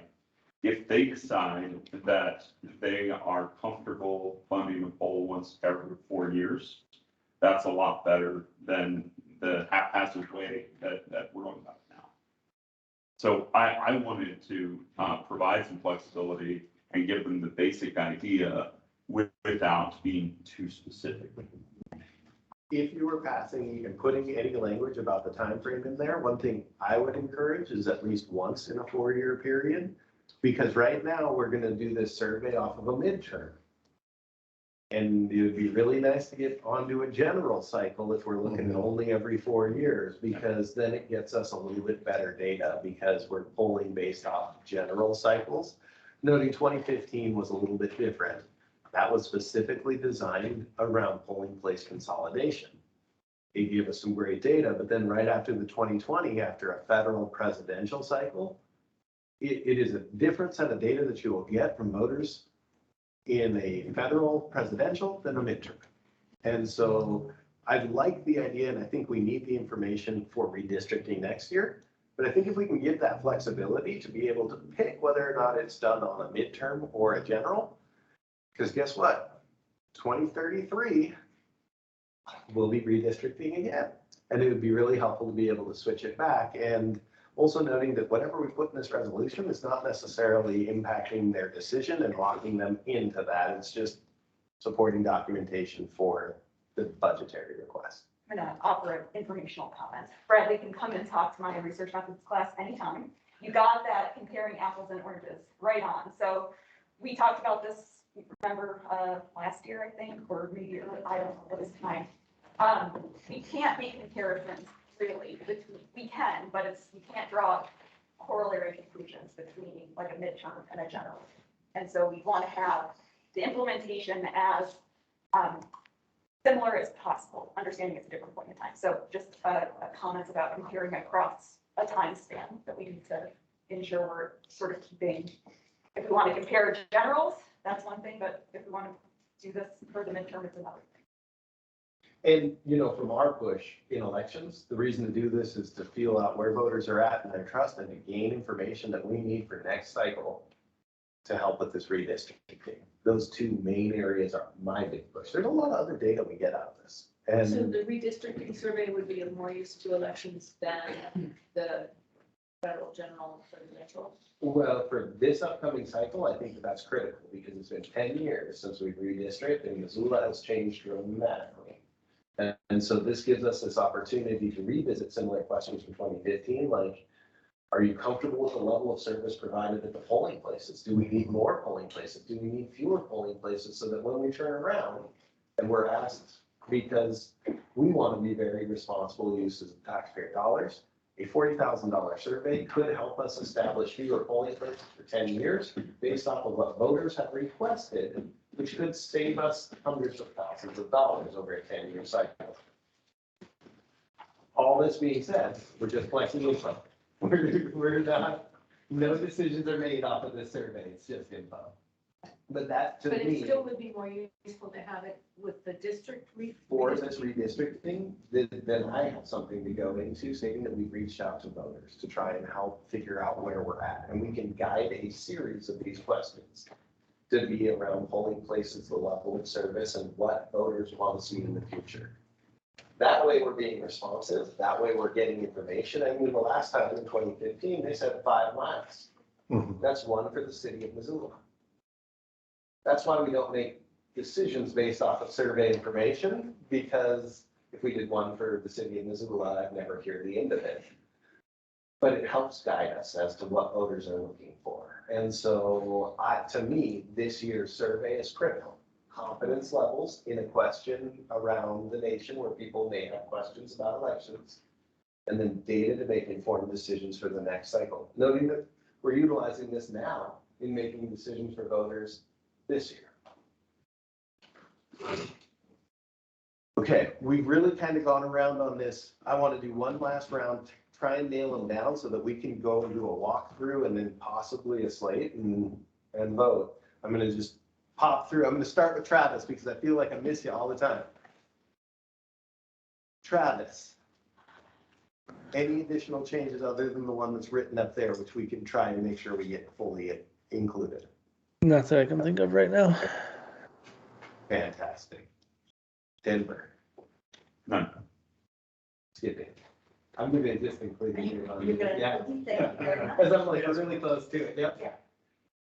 So I've looked over this again. I just want to say for our part, we could support anything that included paragraphs 1, 2, 3, eliminated paragraphs 4, 5, and 6, which I think are non-essential and don't drive the point. Include paragraph 7 and paragraph 8 and 9. So without going through the rhetoric, that's what I would propose is you just leave 4, 5, and 6 out. And then I have one question, Bradley, if that's okay. Yeah. Does the county commissioner, or do the county commissioners let an RFP for the survey, or is it assumed that Christina will do it, or how is that Nope, working? full-blown RFP at $39,000. This goes through the official requirements and processes. We looked at MIT last time. Noting that I wouldn't be a fan of it. They're a bit more expensive than we they are. were substantially more expensive. We would go through that full process. At this level, it would require a full request for proposals, receiving those proposals in and trying to determine who could meet our requirements, and then going with the lowest bidder, because we're a county government, so it would not necessarily go through big sky polls. It would be the lowest bidder because that's the requirements for this dollar amount. I appreciate the information.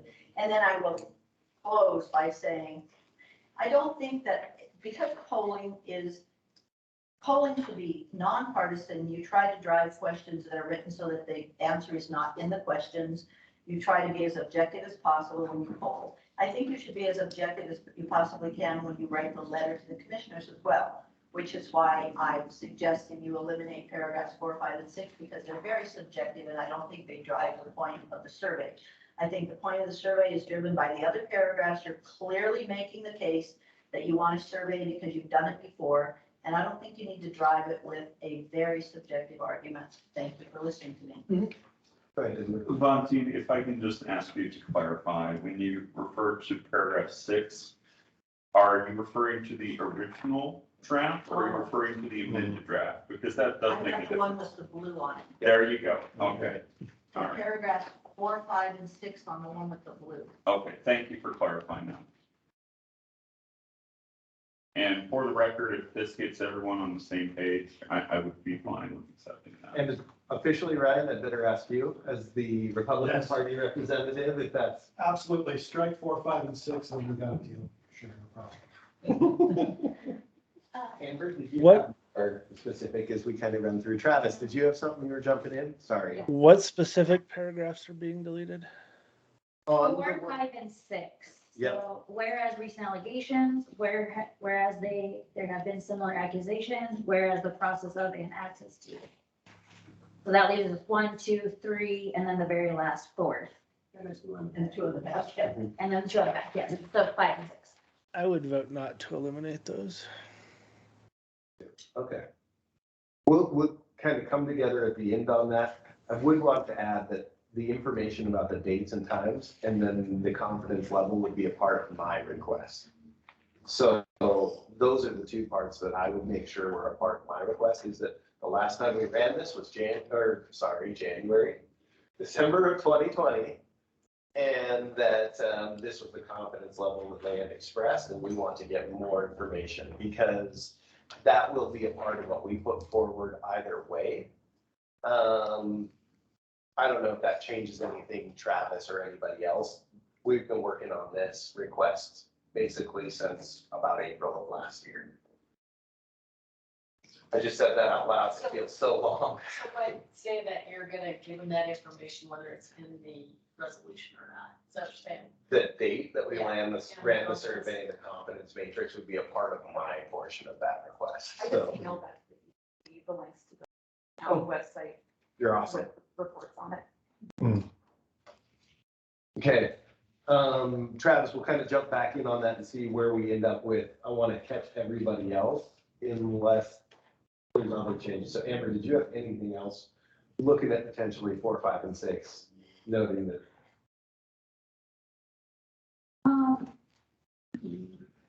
I don't really know how I feel about 4, 5, and 6. I understand wanting to be concise and haven't listened to budget meetings before as well. I would, so I'm fine with moving forward however we decide. My further question, I guess, is just this clarification of allowing Mondine to be here as a community member, but also it's been a little disruptive and just like back and forth. Like, I don't know if this is your true opinion on how you feel as being nonpartisan on here, or, notes back and forth. Fair enough. Just clarification there on how that works in the future, but my vote would be fine to take out 4, 5, and 6. Yeah, and I know, Amber, when it gets to be me as the taskmaster, I'm not great at following Robert's Rules of Order or Well, yeah. parliamentary procedure. Yeah. I was just trying to help eliminate a lot of that side discussion No. and say, let's get it all on the table. Yeah, and nothing against you, Von and you have a lot of great information to share, so it's just Yeah, I appreciate being it. clear to that, and to everyone that, if anyone ever watches these or listens. We've had questions about questions on that too. Chifu, did you have specific other items? I do not. I would, of course, like to keep the blue paragraph. I think that because in a budget meeting kind of thing, it has to happen expediently. And for them to have an opportunity to read through some of our reasons why we think it's important. It's important that they read that prior to the budget meeting and then come better equipped to make a decision. Okay. Can I clarify what my last name was? What was that, Travis?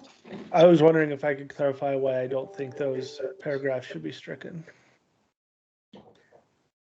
Yeah, I think that's kind of where we're at right now, is just reviewing those last changes, and then we'll kind of come up with some language and put it Who wants to to. clarify? Yeah. Yeah. So my rationale for why I don't think those paragraphs should be stricken is because those things did happen. Those allegations have been levied. And a lot of what the accusations have pointed to in methods of voting would severely restrict the ability for people with disabilities to independently and accessibly vote. And I think that they are of underlying importance as to why actual, factual, reliable data is needed. Are you kind of referring to upcoming proposed legislation? I'm not referring to anything, just my rationale for why I don't think those paragraphs should be stricken. Perfect. Okay. Todd, did you have any other changes other than what we discussed? Oh, sorry, Kathy. I just started looking the other way is what happened. Kathy, go ahead. Okay, I think by taking out 4, 5, and 6, you gutted this proposal.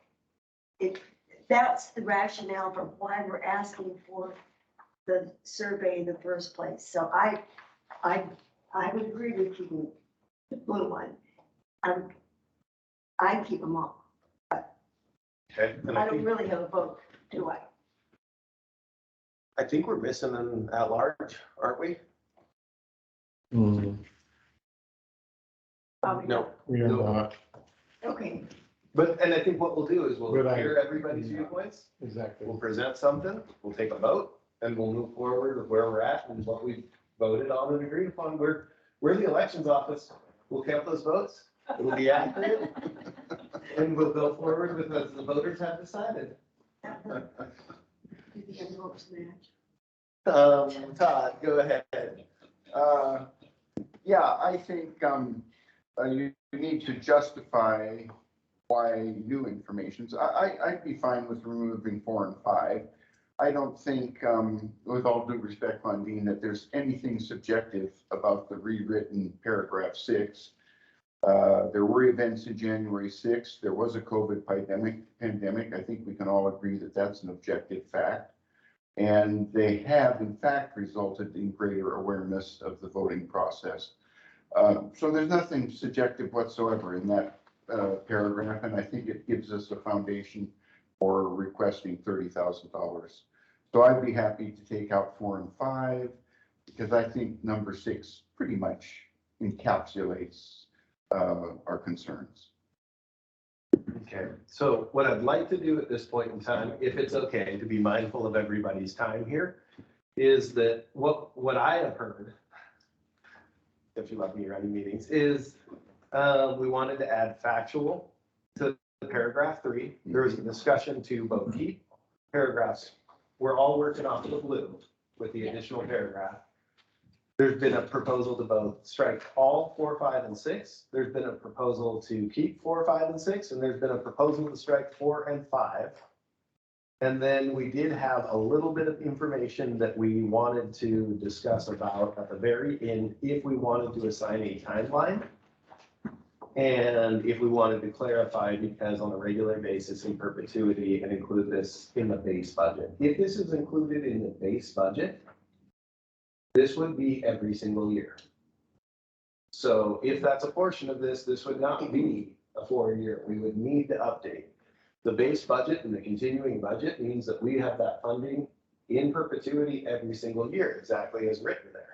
If we're looking at doing this on a different scale, we should make sure that we clarify that, because I know that as we go through a budgetary meeting, they will look at that information at the end and they will say that that means every year we're doing a survey. And so if there was additional language that we wanted to look at, I think we could come to an agreement on that and then take a look at what we do at 4, 5, and 6, if that's agreeable, Denver, this is the reservation. Then I would suggest that we strike in the last paragraph and include this budget item in the agency space budget, and we would just end the sentence after perpetuity. Would that work for everybody? yeah. I'll tell you what, I will present your supporting documentation in any way, shape, or form you guys agree upon, but also that kind of contradicts each other. And so I'm on board with that, so ending in perpetuity. And then, so the two changes I have outside of paragraph 4, 5, and 6 are we're adding factual after reliable in paragraph 3, so a collection of reliable, factual, and timely information. And that we are striking and include this budget item in an agency's base budget on the very last paragraph. Now, I think we've got a couple of different decisions to make around paragraphs 4, 5, and 6. Sorry, could you clarify about the, so we're ending the sentence at in perpetuity? In perpetuity, yep. Okay. And so what this is stating to me would be that we did, you are asking the commission in this letter supporting a budget request to continue doing the survey. You're not laying in a time frame. You're not laying in when, where. You're stating that this is important and you want to continue this forward. You guys are going to pass this resolution or not pass this resolution. And what we'll do is we'll either present it as supporting documentation to our budget request. And it'll either include any changes that you guys make, or, you know, with that last sentence, adding it to the base budget means that it's every single year. And so that is, to me, would be a good update administratively. So I would be fine, if we can keep paragraph 6, I would be fine with 4 and 5 going away. I want to emphasize that my paragraph 6 is Travis's Okay. Yeah. reword. Yeah, so we remove insurrection and then that sort of stuff. Yeah. I agree. That's fine. Okay. So at this point, I would make a motion that the resolution be amended as we've discussed, with factual being added in the third paragraph, striking the language and include in the agency's base budget in the last paragraph, striking paragraph 4 and 5 in their entirety, and accepting Travis's alternate language that he posted. I second. okay, I like it, guys. So now take a vote. This is where I really struggle with this administrative parliament. All in favor? Aye. Aye. All opposed? Any abstaining? Okay, I think we've got this. What I'd like to see is, are you okay with me adding this language and sending it out to everybody? So that way we're not just bouncing it back. You're more than welcome to do it. I'm just feeling in the heart of this and I feel like I can really nail it. That's totally fine. Go ahead and make the changes. Exactly. So, But then we do need to vote on the resolution as amended in order. I know, to I pass was it. like- Because all we've voted on at this point is the amendment. so should we just take 2 seconds and Yes, update ma'am. that? I mean, I can slap I know, this at first I in was on like, Word right now. I was like, oh. Guys, so here's what Denver was saying. We've agreed to all of the amendments. I think it would be worth our time if I took a second, hopped on the computer, updated this all, and then we voted to accept the full resolution so that we don't have to revisit this in a future meeting. That is up to you guys. We always go over. I've started moving these from an hour and a half to a 2-hour meeting in my calendar, but I can just update this and print it so everybody can see it, we all know it, and we can move forward on this if you're okay with that. I'm sure, yeah. Let's Yeah, go for it. I was- Thank you. Yeah, quick potty break, and then I'll get this updated. I'm gonna pop on my other This would be my computer last because I discussion. don't want to open all of my other files. Well, Nathan had that in Word, did you forward it to him? Oh, and I go take it from the Peters meeting Okay. on. Got comments from the committee members and, you know, like.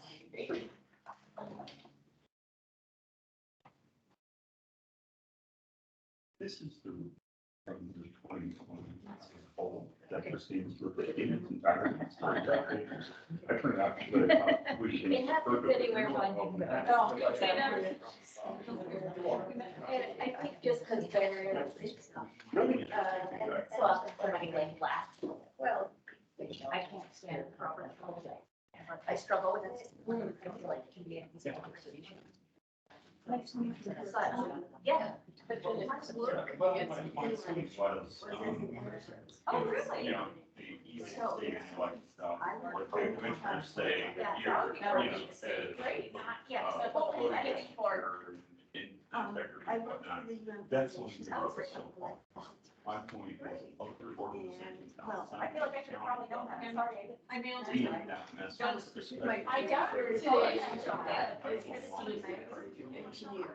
Yeah. Okay, practical writing, I like it. I stopped by writing, but you know, I write it. Yeah. It's okay. Just thinking, I was trying to look earlier today. I think No, I I should have taken, I'm thinking I should have taken a training this year. I might contact you about years. We offered it. Cause I was trying to think of, so.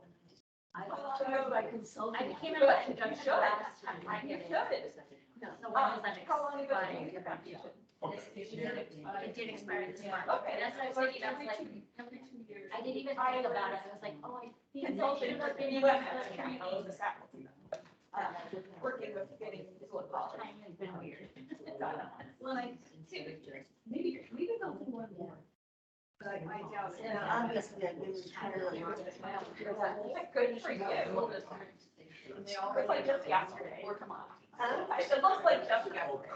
No, yeah, no, I just feel like, Wait for somebody to drive your travel. and since there's I'm always. two election judges, there are additional volunteers. Job guy, like, where to go, to try to go, normally it's pretty nice, so try to make it clear for people going further to get drivers. Get through the stuff with other people, that's. But yeah, it's, oh, that's anyway, plans, lovely replies. That was 2 years ago. I woke up in the middle of the night going. I understand. I asked because, my folks, EAC. I guess my mom retired. Yeah. Who hears of it? And they go out. Yeah, for recruiting, how about we look at it? Right. It goes south, but. Yeah, from the upper Minnesota. But I just, well, yes, I guess that is. south. It's south. Don't think about an elephant, that's what you. From the upper peninsula. I grew up in the upper peninsula and in, yeah, and in Minneapolis, about half time of both. Berkeley? I do know where Berkeley is. Do you know Salvo Point, Salvo Lighthouse? No, but my mother-in-law is from Berkeley. So my mom is from the UP. My grandfather was a lighthouse keeper on Lake Superior. And, Wow, that's cool. yeah, I mean, talk about like growing up in a different era. He had also born in a lighthouse, super super as well, super weird, super rural. So does that mean you're a troll now? Oh, no, no. Trolls live under the bridge, and I never lived downstate Michigan. Oh, troll, I thought troll might be just anywhere not up. No, that's like actually an application. But very small town, Grand Marais, not Minnesota, Michigan, Grand Marais, Michigan. Is where my family has been since they came from Finland. Across the lake from Grand Marais, Minnesota? No, it's south shore of Lake Superior. You know where the Edmund Fitzgerald thing? Yes. It's about 40 miles south. You guys might share. It's the last part of the border, like the no. I think it's a reference to the third generation. Yeah. My word's like a reference. Here, we're gonna share. I got it on the computer. I'll get each of you a copy here. Okay. Can I pull you guys back in really quickly?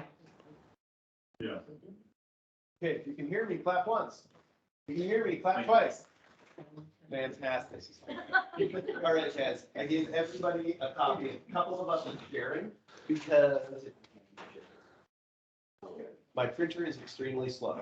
I just sent this to Travis online too. I'd like to have you guys take a look and make sure that all of the corrections that you guys have talked and walked through, I copied and pasted Travis's language verbatim. I added in paragraph 3. Oh, gosh, I have to look at the one that I'm sharing. I added in paragraph 3, reliable, factual, and timely information.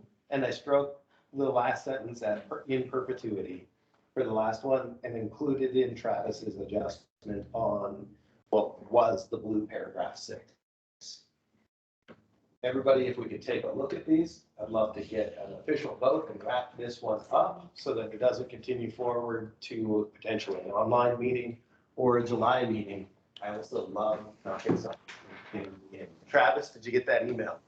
I did. I just had one question on the last two paragraphs on the resolved paragraphs where it says therefore let it be resolved. Shouldn't that just be therefore never mind. I've never seen let it in there before. Therefore be it resolved. Is what it typically is. I don't know if that matters, but I don't think it makes a substantial difference. Okay. I'm going to suggest that we move forward with the resolution as amended. I was like, I like it. I got it open. If we need to, I'll do one more run. Okay. Can we get a motion? Yeah. I move that we adopt the resolution as amended. Second. Okay, all in favor? Aye. I Thanks, Travis. I'm so sorry. All opposed? All abstaining. All right, guys. This will go. This will be a part of the budget. We'll have supporting documentation included in there. The next step that we'll have included in there is that we will also get an estimate out from the local group, come up with a budgetary amount, and then we will, if we are approved, proceed with the request for proposal. The next meeting date is July 12th at 3 p.m. So we have more people need more copies of this, I've got So it. should we just put 3 to 5? All it is, I think it is worth it for us to just update the time frame from 3 p.m. until 5 p.m. We've Yeah, never let's be been. realistic. Yeah. Make them accepted. Guys, I think we're at a, can we get a motion to adjourn? Move that we adjourn. Second. All in favor? Aye. Assuming nobody's opposed to adjourning. Yeah. Thank you guys very much. Shoot me an email if you have any questions or follow up. I tried to be brief. We covered your issue already. I cornered it at the beginning. Thank you, Travis. I appreciate you, Travis. In the future, we'll be here and we'll try and continue hybrid. I like the recording. my schedule just didn't allow me to be there today. You wish that, Travis? I said sorry, my schedule didn't allow me to be there today. So.